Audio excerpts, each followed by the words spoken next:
G'day friends and fans, welcome to Dave Talk Stuff. Ukraine War update for the 21st of January 2025. Russian forces are slowly grinding Ukraine to a halt. Predominantly airstrikes. Ukraine can no longer feed itself. Ukraine can no longer produce enough power to sustain its current economy. And its current economy cannot sustain its war against Russia. The Ukrainian economy is now solely dependent on foreign aid. In any other circumstances, this would be declared a failed state. The government would no longer be supported. The government's so corrupt.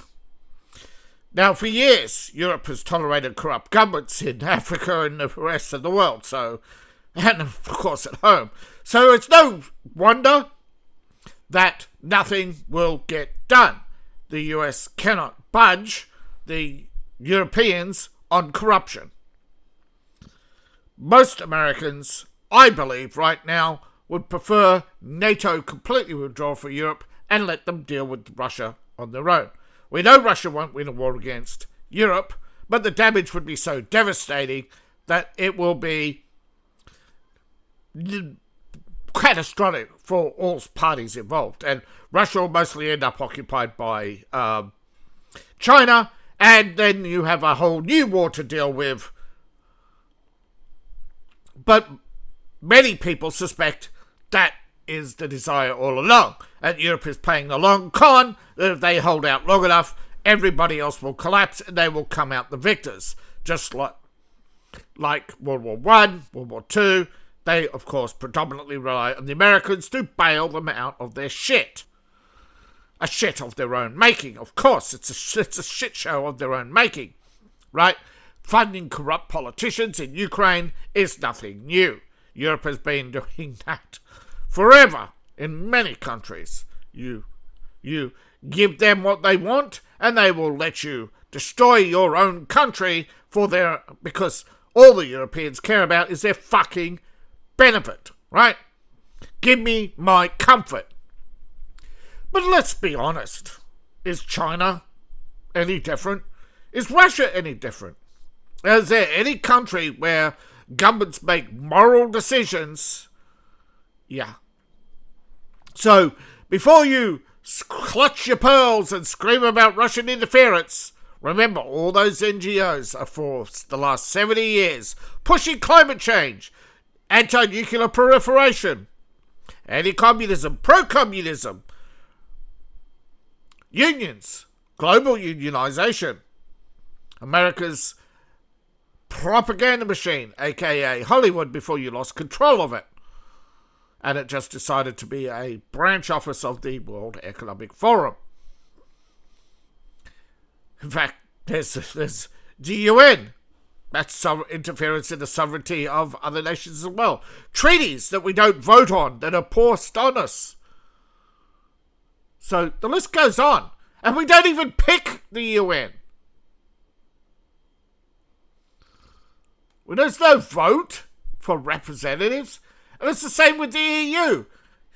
Some guy in Florence can't grow certain flowers because the UN says so, or the US, or the EU. There's foreign interference everywhere. Until you get that out of your political toolbox, right? But then again, Europe's complaining about Trump's tariffs. Gee, Europe, what did you do to Russia and Ukraine, right? All that economic coercion. There's just no morality. Until we agree to a set of rules and stick to them. And so far, there is no rules. It's made up as we go along. Trump's breaking international law, but they can't cite which international laws. Trump's breaking protocol. Which protocol? Oh, he's not presidential. How? Oh, he lies. And Biden slept on the beach for 6 weeks.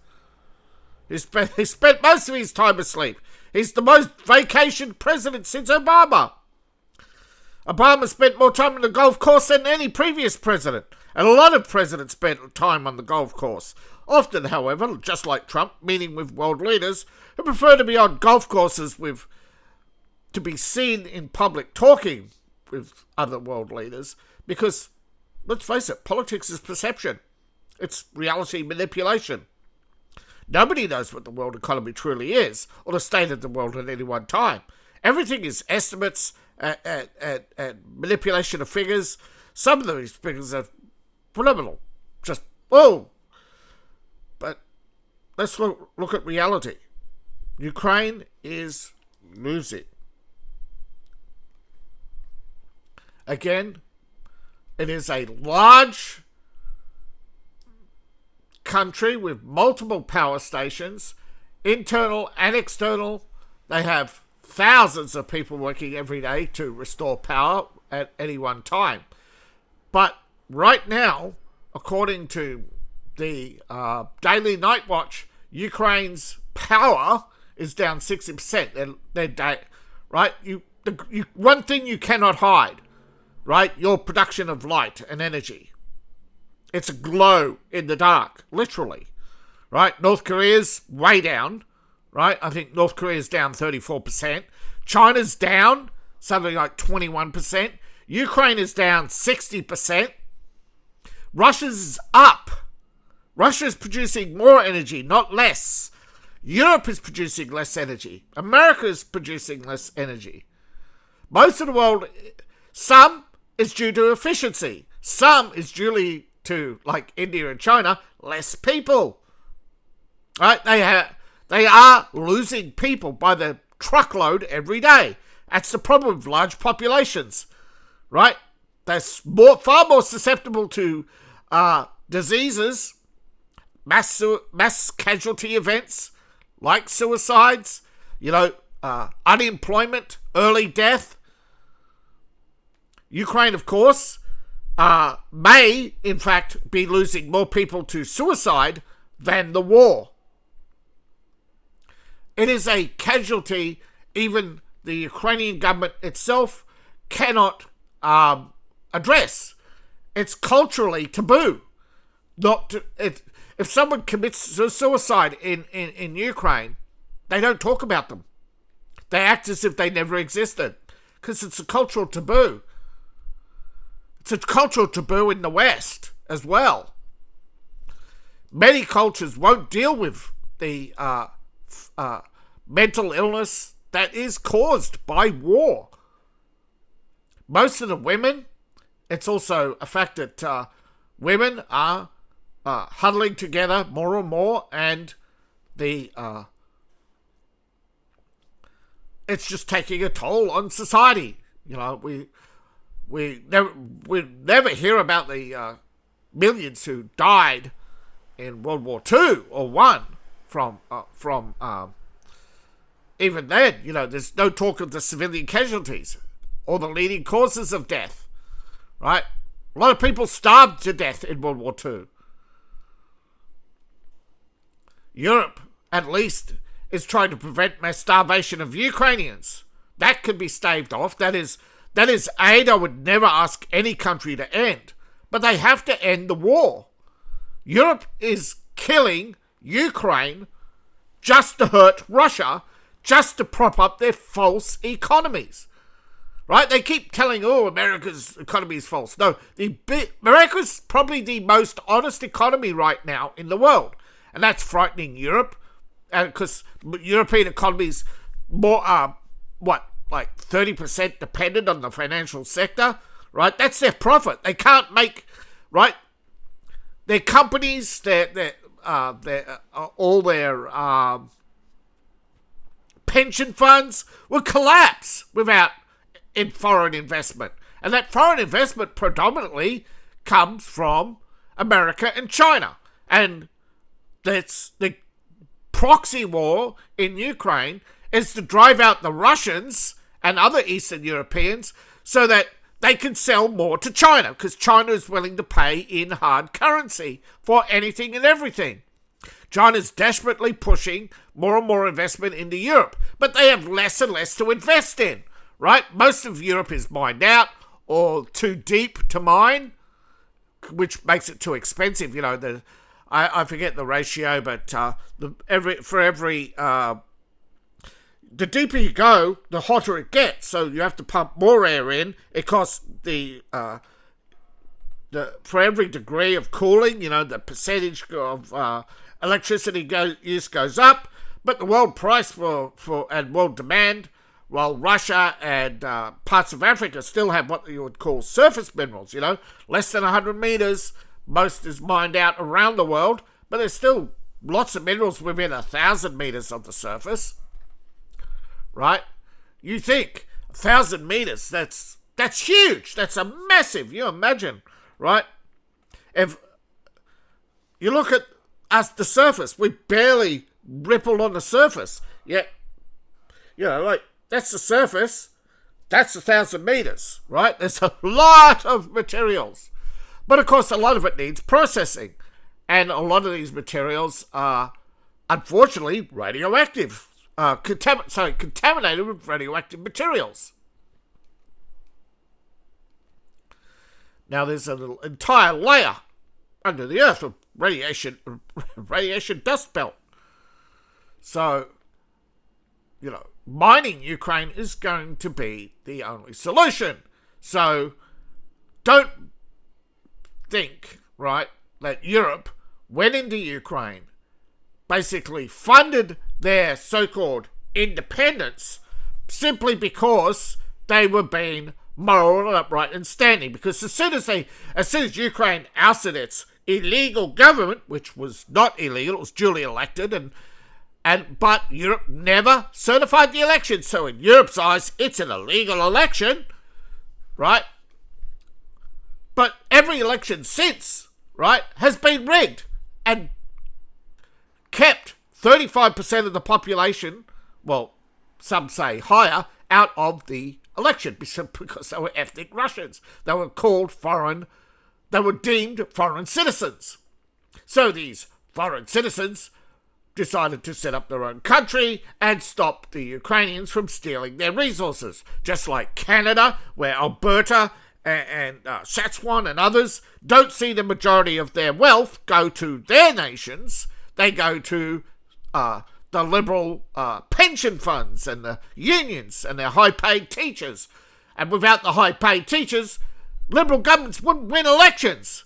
You have to cut the number of teachers to cut both the debt, the deficit, and other obligations, right? You have to bring down the cost of living. The only way you could do that is cut government services. And you can do it by 15 to 20% just by getting rid of the excess number of school teachers. You don't need that many school teachers. We have far too many teachers per student now, and they want to increase it by increasing the number of subjects taught in school.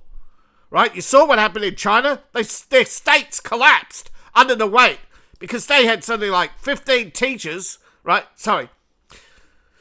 They had something like 15 teachers per 25 students, right? Different subjects. You had day and night supervisors. You had security. And you had nurses. So it's not all just teachers, right? It's all the services. Meal making, beds, day napping. Kids spent up to 9 hours at school. So you had electricity, fans, classroom size was, I think, 25 students, but some it was only 15 for special classes. China bankrupted itself with school teachers. Feminism killed China, right? That's why it's now a dirty word in China. Ukraine killed itself by trying to steal the resources of the Donbass. They are two completely different things, but China wanted the Donbass, right? They couldn't get it through Russia, so they remember after the breakup with Russia, China went into Ukraine, but they lacked the investment and I suppose the technology at the time. This was we're talking 10 odd years ago, to exploit Ukraine's mines. And Ukraine didn't want China to open up any of its mines, right? They were worried about the high inflationary economy, more important things. Ukraine had a corruption problem, a healthcare crisis. You've got to remember, Ukraine had a huge number of sex workers. AIDS was spreading. Their population was in decline, and they didn't have the manpower to build these mines. And they didn't want foreigners, whether they were Chinese or Indians, coming in to mine them. And they didn't want the Russians doing it either, nor the Europeans. But the Europeans eventually said, we'll bail you out, right? We'll bail you out. We'll fix your healthcare crisis. We'll turn things around. And, if you have just pushed and for whatever reason, right? So now they decided to kill Ukraine so they could flood them with foreigners to mine out Ukraine to save their own economies.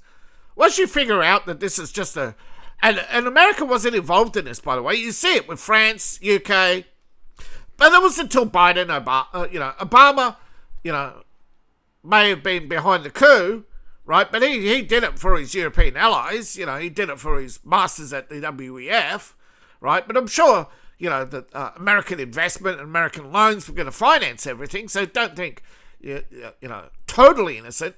But what I mean is, the idea didn't just come from Obama, okay? Obama's a middle manager for BlackRock, okay? He's not a thinker. He's not a doer, okay? He's a follower. That's why that Big Mike out there, Nobody likes Obama, so we have to now put up with Big Mike. Blah, blah, blah, white man, blah, blah, blah, white man. Oh, we live rent-free in there, in Moochie's head, She's a billionaire and she's complaining she's oppressed, Schrodinger's billionaire, But as we look around the battlefield, Russia's intensified its build-up in the buffer zone. We don't know whether they're going to close the gaps, or they're going to just try to bring the heat off their slow. But they're beginning to push in the north here. They're pushing here in the east to close the gap here.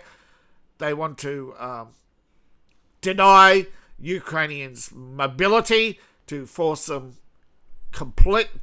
west, so they can come up through here.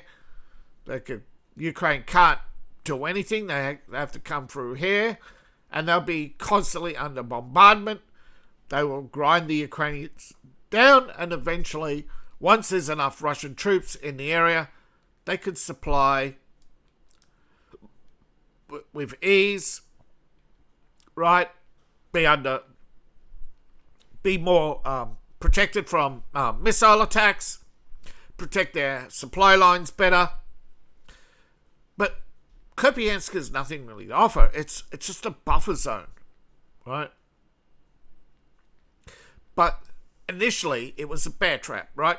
But now it looks like Russia is going to try and seal the deal, Kupiansk, and this river may be their border. But again, they have gone over in places.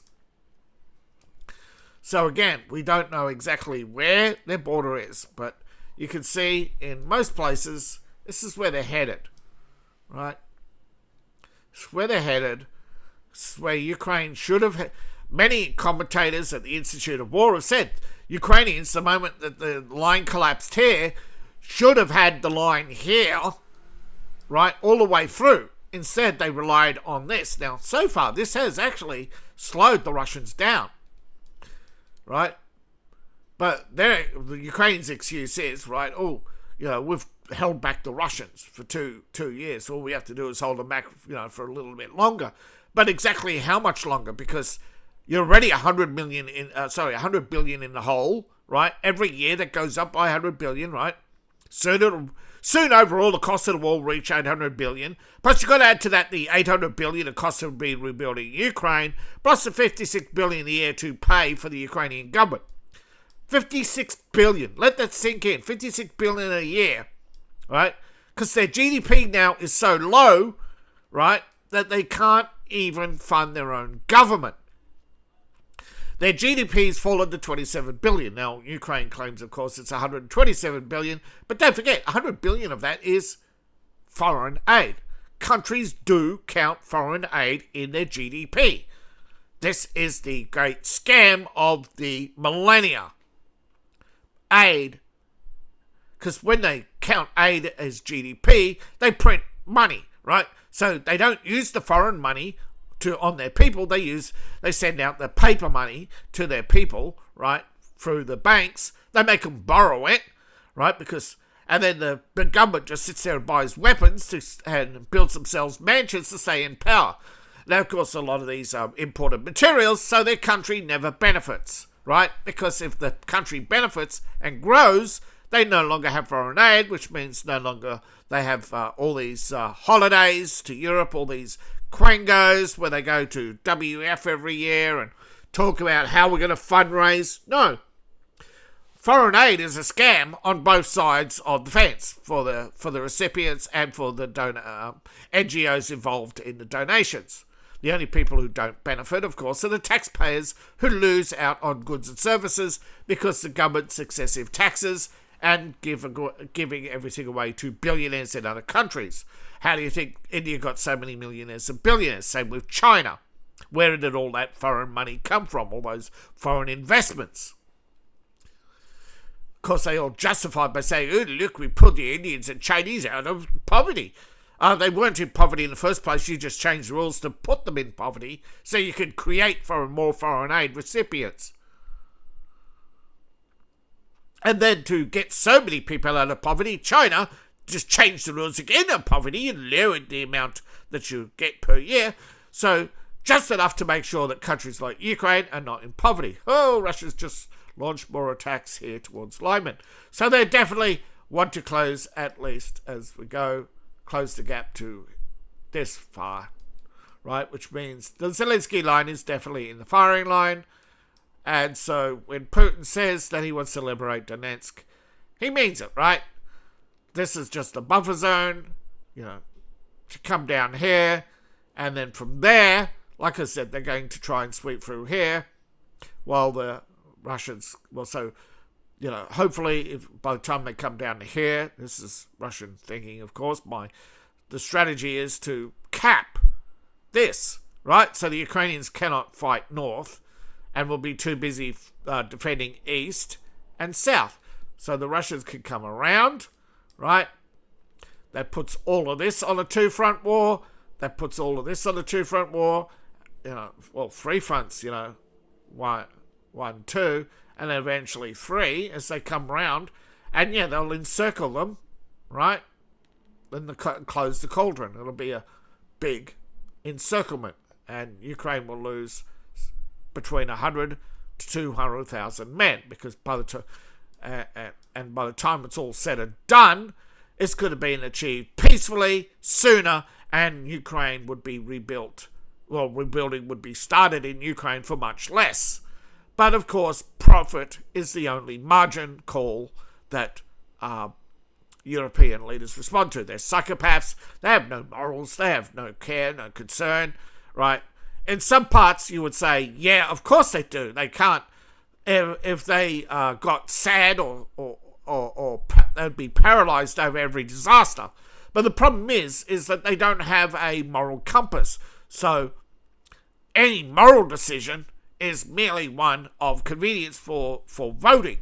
And as long as the voters, the liberal establishment, controls the narrative and suppresses the vote of the majority, which you've seen, right?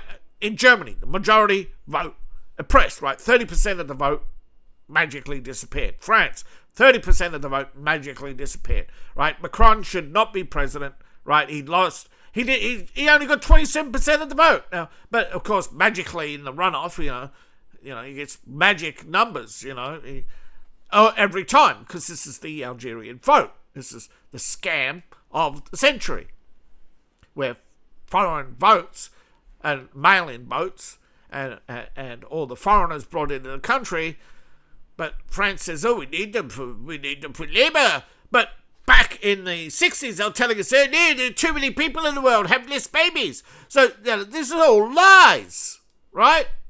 Well, if there are too many babies, why are we feeding them? Well, we can't let them starve, you're cruel. But yeah, eventually, of course, you collapse the entire world economy because all you're doing is feeding. It's a great replacement theory. And people keep warning you. And Ukraine, we keep warning you. They're killing you off so that they can bring in Indians and Chinese to take your jobs because you won't be alive to do them. Or you'll be all too old to do them. And Ukrainian women will be too old to have children and have no husbands. So there goes Ukraine. There goes Italy. That's how it goes Germany. There goes France. And all because people sit there in a government office and say, oh no, we're going to put profits first. But then they go to the public and say, oh no, the corporations are putting profit over people, protect the refugees. When in fact, refugees are their profit. Right? Like cheaper labour. More subservient labour. And the unions go, oh, we just get more members. Oh, we'll start the whole process over again, old chap. Yeah, because that's what they do with the Italian economy. As soon as they destroyed it, made it part of Europe, boom, their population crumbled. Right? Every time collectives get involved, every time the government gets involved in people's lives, crushes the economy all the time to shift wealth. But, one of the reasons Russia, why the war also isn't over, is Russia has limitations on its manpower, on its ability to produce, okay? Their economy is only the size of Italy, okay? Their defense budgets, it's like the defense budget of Canada, okay? But because their tanks and produce and everything else is so much cheaper, they can have a bigger army. Now, on paper, most of Myriad has fallen, but Russia is limited in its strategy to grinding. So it has to have these spots where they absorb any Ukrainian lines of Ukrainians coming into the front. It's like World War One, right? World War One, these huge reserves, and they trickle to the front line and get killed every day. Every day, 2 truckloads of men arrive, a truckload of bodies leave. Eventually the whole front is like that. Every day. And the psychopaths just stand there and watch, and they turn to each other and says, oh, well, unemployment is down. We'll balance our work, but this rate we'll be balancing our worksheet by 2020. And they say, well, just a chap, we'll be out of money long before then. We need to cut this short. We better bring in the Americans. How do we do that? Well, we'll plead, we'll play. Then, oh no, that didn't work. So from 1914 to 1916, how do we bring in the Americans? They tried everything. Then they sank one of your ships, and that didn't even work. And then, of course, the British banks found some crooks in Germany to stop paying their loans to America, and boom, America's in the war. Turns out it's going to be the same in Ukraine. You watch, right? They're just biding their time. So let's see if we can get Trump out of office, and then we'll stop paying our loans, we'll stop paying our debts, and the Americans will come in to collect their debt. But by then, this is the thing. That's what they tried to do with Russia, right? They tried to get Russia. Clinton tried to get Russia massively in debt to BlackRock and Vanguard, and so that America could come and justify a war, right? Because a lot of people don't want to go to war with Russia, and a lot of people are sick of white-on-white wars, all right? Because all they did at the end of every white-on-white wars is nothing been. It's always followed up, and this has actually gone back to Victorian times, following up with an influx of Indians, and after World War II, well, we'll bring in the Jamaicans. We're ready. India hates us. We'll bring in Jamaicans. And then India started realizing they were losing control of the British Empire. See, this is the fact. India didn't actually want to. India didn't want independence. They wanted to take over the empire. It was a struggle of power. Gandhi thought, I'd peacefully force Britain to submit to our will. And it was actually Lord Mountbatten who, I think it was Lord Mountbatten who turned around and says, okay, you can have independence now, you're defying us. No, that's not what we want. So they cooked up this scheme to get 2 million Indians into Britain, which at the time was a big number, right? But it's a foothold. It would have been 20 had British British Labour was in power. You bet. Right? Well, they sort of were, but sort of weren't. It was the early days of the British Party. But you can actually see the same things playing out in Ukraine, right? An entrenched political system gets replaced by another one, right? In England, it was the death of the liberal establishment. The so-called Tories come to rise to power. Labour takes over from the Liberals as the opposition. It's a new power struggle. Well, you see this in Ukraine. It is a power struggle, right? And Russia is, just like America, defending its interests, right? And this is the problem, is you have two countries who are obstinate, whose idea of freedom is, just as pretty much in line with America. Our will be done. So we have Russia trying to, and successfully trying to protect its interests in Ukraine, which of course is, you may not believe this, but Russia needs the people in these regions to help stop its economy from complete collapse because of population and demographic collapse. And the Europeans want Russia to collapse under the weight of foreign demographics, just like,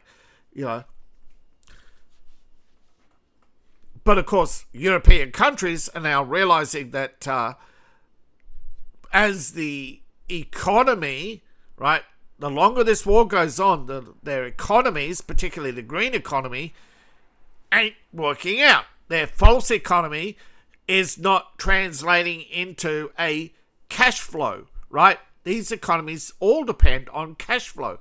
Russia, not so much, right? Because don't forget, the Russian government is still a big, enormous agrarian instrument. It has lots of food, so people are naturally spending all the time. It doesn't have to take care of, don't forget, Europeans are taking care of as many elderly people as the population of Russia. So Russia's healthcare bill is nowhere near Europe's. Russia's had far less wars, so they have far less debt, but they are still in debt. So Europe is trying to debt Russia in order to collapse their economy. Force them to a full-scale war to finish what they started, right? Just the same way they manipulated history to make World War I, right? Where British agents helped the independent seekers in Serbia and other places kill the Archduke, started a Bolshevik uprising, because they'd been so successful before, in undermining Germany. Germany wanted independence from British banks, because after the creation of the German state, they were in debt. The Habsburgs had looted and retreated into obscurity. Probably went to America under a new name, of course. They all do. But eventually these wars grind to a halt. And this is where Russia is stuck, right? They are slowly grinding down Ukraine. They are destroying, but Ukraine is slowly rebuilding. So it's a matter of time. who's going to collapse first? Will Ukraine Ukraine is slowly going under. Who's going to collapse first? Will the Russian economy collapse first or Ukraine? Well, it looks like Ukraine. Ukraine is in political turmoil. Zelensky's going after his political opposition. Most of the politicians on both sides, there's 11 political parties, and they're all corrupt, right? Graft rocks Ukraine. Every political organization. This used to be she was an ally of Ukraine in the, what they called the Orange Revolution.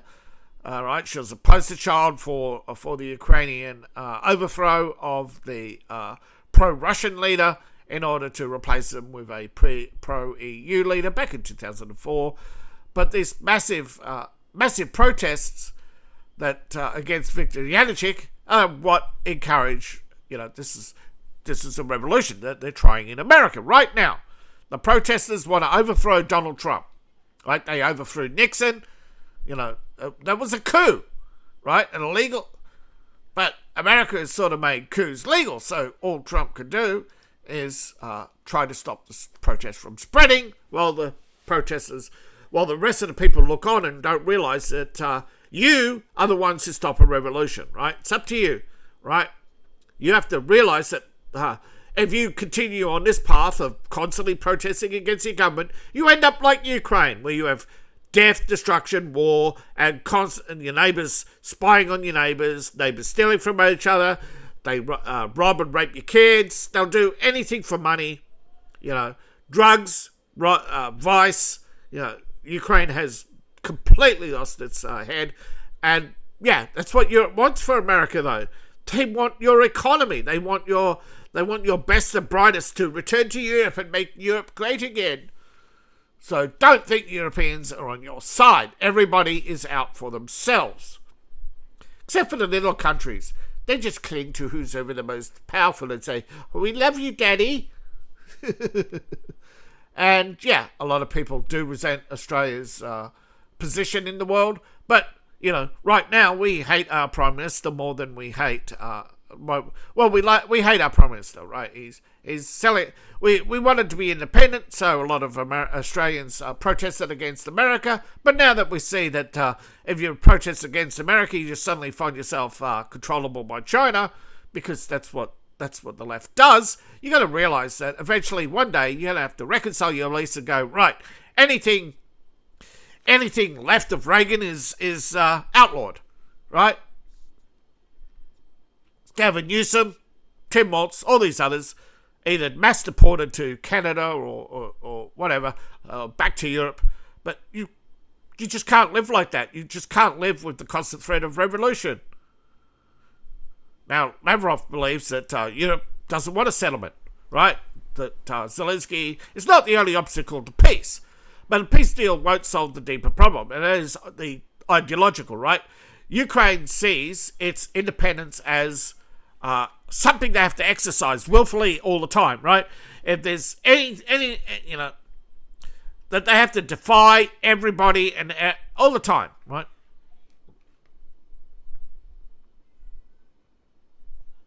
I didn't know Russians fielded shotguns for close quarter defense. I thought, oh well, live and learn. But then again, it's a file photo.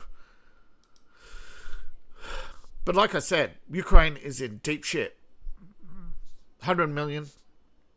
So, with all the money they've gotten, they're still 100 million short, right? That's 200 billion loan, right? All these loans, these are loads of phenomenal, but they're not all paid at once. They're like 200 billion over X years, 800 billion over 10 years, all these. But they can't even pay their gas bill, and that's only 100 million. Right? That's how deeply broken their economy is. That's just their next gas bill. That's just September.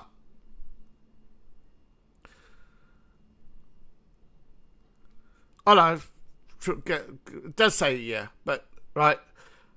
But according to some searchers, right, this was back in September, right? That they said they're already short 100 million.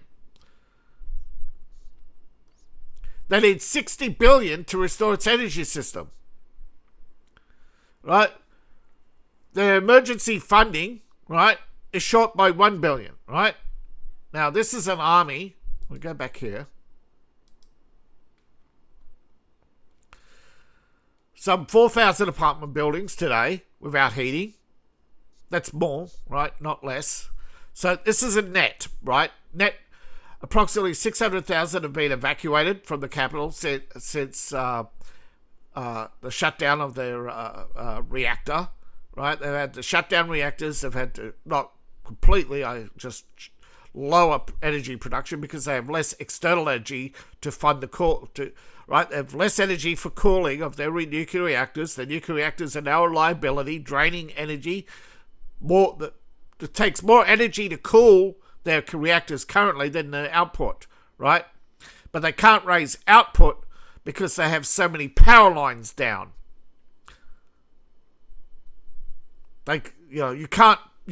Each power line can only bear so much load.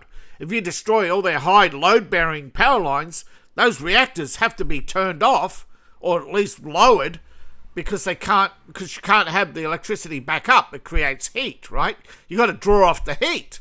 The only way to do that is keep the high level of coolant, but lower the output of the reactors. But if you turn them off completely, as soon as the power's restored, it may take weeks or months to turn them back on because they have to undergo so many safety checks, reactors, as soon as they're turned off, all that heat has to go somewhere. So pipes can buckle, their fans can unseat, electricity circuits have to be checked.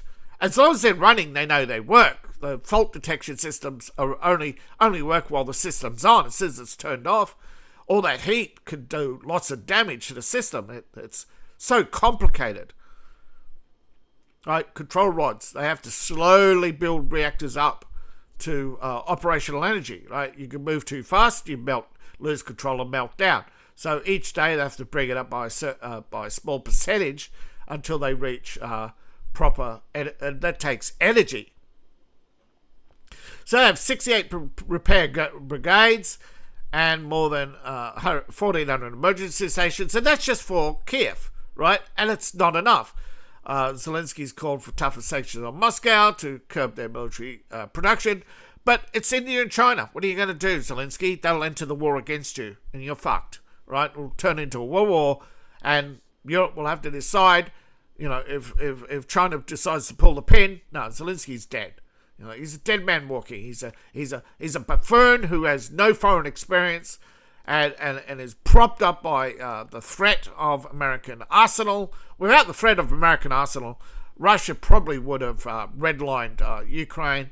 And by redline, I'm estimating that these provinces all the way through, these four here, Russia would have sent in all 2 million, right? Just gone snap, snap, snap, right? Kiev all the way through round would be Russian. The rest would be isolated and eventually snapped in half, right? Ukraine would be this little useless provinces back here. Maybe given to Belarus, who knows, right? Who knows? By the time Europe would have come, if Russia overran Ukraine in 22 and took half of Ukraine with 2 million troops, who knows what would have happened. Putin estimated that he wanted a soft, military action rather than a hard war. And so far, his strategy has worked out for him. And Trump realizes the cost of liberating Ukraine for what? 800 billion? Greenland's worth more than that, right? The Arctic is worth more than that. Right? And as a lot of Americans say, not the same thing, right? Not USA, not USA, not USA, not USA, not USA, not USA, not USA, not USA. Not worth defending, not worth defending. Butt-fuckistan and North Butt-fuckistan. They're both fucking idiots, right? They're both socialist states full of nonsense who think freedom means my free healthcare and my free pensions and all the benefits of society without having to work for them. And they say, no, I had to put up with you lot. I had to have children. And so, yeah, just because you had a couple of kids, all right, so have your kids take care of you. Oh no, they died in World War One and World War Two. We got rid of our kids and imported all these people of colour because it's easier, cheaper, more expedient, more immediate. Oh, I love my coloured nurse. She gives me foot rubs, like, oh, I love my Indians. They give me curry, and it's like, you're a fucking nonce. You're a fucking weak nonce, right? You're fucking weak. And Americans are going, thank God we didn't take over England. Do you imagine all these nonsense voting in our elections? We got enough nonsense of our own. We got enough liberals. We don't need more. But you never know, right? England, airstrip 1. Japan, airstrip 2. You're eventually going to need a forward operating base. So, yeah, liberating England is going to be probably necessary because Europe is increasingly hostile to you, right? Whereas Russia is at least open for business, whereas Europe just wants to grow its economy at your expense. And that is the curse of multiple generations. Now, like I said, right? Look, right? There's Denmark, right? A little pittance, right? There's Greenland, right? 56,000 people, right? Iceland kicked you out because they wanted their freedom. They wanted to be free from foreign interference. But most of the Inuit, right? They're open to the idea that they're going to get all the privileges of being natives for a change. They're going to get this. Hardly anything's going to change. And already Iceland is regretting their economy. But the real thing is, right, all this up here, right, all these islands up here, there's all sorts of resources and minerals, a huge belt of oil, right, bigger than the reserves in Venezuela, right, untapped, right, whereas Venezuela is, 30% tapped or something. It's still technically Venezuela's the largest oil reserve in the world because it's a single large mass of oil, whereas America is lots of little masses of oil. Greenland is probably on the edge of little pockets, but further north, oh yeah, big belt of oil. And again, it's the spin. You spin, and the light, your heavy, can actually spin out harder. So all your vital heavy crude that you need for, say, diesel, for shipping, it's all in the outer belt, right? In the inner belt, all the surface oil again is, but you still got 1,000 years of crude oil. Don't forget, when they estimated crude oil reserves back in the 70s, they never knew crude oil was actually plain oil, and it replenishes, but it replenishes at the volume of mass decay, right? Most mass decay occurs in the oceans. But if we're killing off the plankton, that means we're killing off the oil, which also, ironically, is killing off the oxygen supply. Because the plankton, as bacteria, strip the hydrocarbons and release the oxygen back in the atmosphere. The hydrocarbons go through a complex chemical transformation deep in the earth and slowly bubble back up to the surface. Now what happens is oil is eaten and reabsorbed by plants. That's why we can turn oil into fertilizer. But it's a process, we've bypassed so many processes of nature now, we pretty much turn, but by burning crude, we turn it into CO2, which plants absorb, right? Whereas in nature, oil bubbles to the surface, breaks down, and those bubbles are CO2 and methane, which are absorbed by plants, right? The breakdown of oil. We just do it quicker, faster, more efficient, and that's why around the world right now we have the biggest explosion in plants, and we have a 40% increase since 1932 in food production. We now have an excess of food in the world. Africa should not be starving, In fact, have you heard of a starvation event in Africa in the last 20 years? No, because of the mass amount of food. But that is mostly, right? Now, the desertification of Africa has slowed because of this, right? Chad should have been dry by now, but it's still only it's only still 2/3 dry. So Ukraine is taking away vital resources that can be used elsewhere, simply not just because of Russia, but simply because these economies can't grow because they're so hated everywhere. And instead of repairing their reputation, dealing with the socialist nonsense, the Marxist infiltrators, the communist infiltrators, you got so many infiltrators in the UK government that normal British people are the minority now. So America has to decide, and I think America, liberate fucking UK, make it, it's not going to be the 51st state, liberate parts of Canada, liberate Europe, maybe, but definitely UK, protect Japan, Korea, Taiwan, make Taiwan eventually an American state. It's the only way forward is to split the world, right? The multipolar world. Leave Europe to Russia.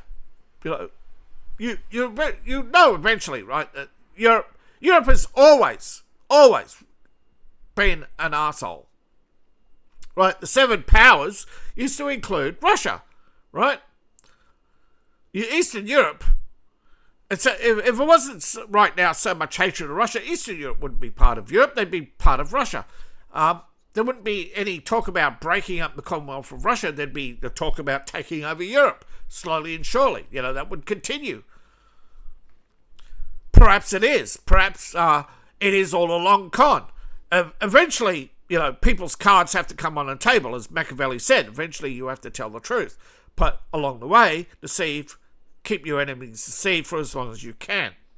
And we're still in this deception phase, right? We're still sorting out how Ukraine is going to end, because this is a planned war, right? This is a planned build-up, right, to try and drag America into a third world war to finally end capitalism, right? To end people's addiction to big oil, big money, big finance, but it's a great transfer rob, right? It's all a illusion. And Orwell predicted this, right? He predicted that there'd be three powers in the world.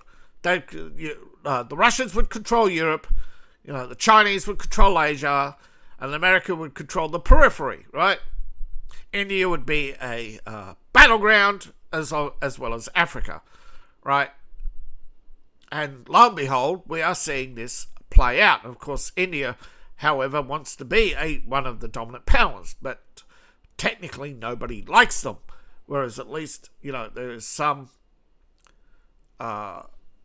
still like China. China may end up being the one free of communism, whereas India, India is trying to take over the world. Eventually, it will be the butthole of just like China. People will start rejecting Chinese influence, already rejecting Chinese influence. India's next. Again, as we saw in Afghanistan, India was working against you. It's the same in Ukraine. India is working against you. Eventually, the general public will start paying attention and finally figure out, I'm telling you the fucking truth, that Ukraine is gaslighting everybody into thinking they can win this war when they're dying. And Russia is just grinding them out, buying time, so that it doesn't build its debt, whereas Ukraine is building its debt, and eventually Europe will collapse because Ukraine can never pay that debt. And nobody's going to bail out the fools. America, you're going to bail out those fools? You really want to be lumped in with the Europeans? They've been undermining you, and mostly that's Democrats' fault for cutting off Europe in the first place. If you maintained strong ties after World War II, right? But no, went back to the Monroe Doctrine. It's neither here nor there. But it is what it is. You can't undo all that. So thank you all for watching. Please like, share, and subscribe, and please support the channel. You can only work with what you've got. So please support me on Ko-Fi, Patreon, buy my books, buy my merch. All my links are in the link tree, description below, or in my profile. Thank you, see you in the next video, and bye for now.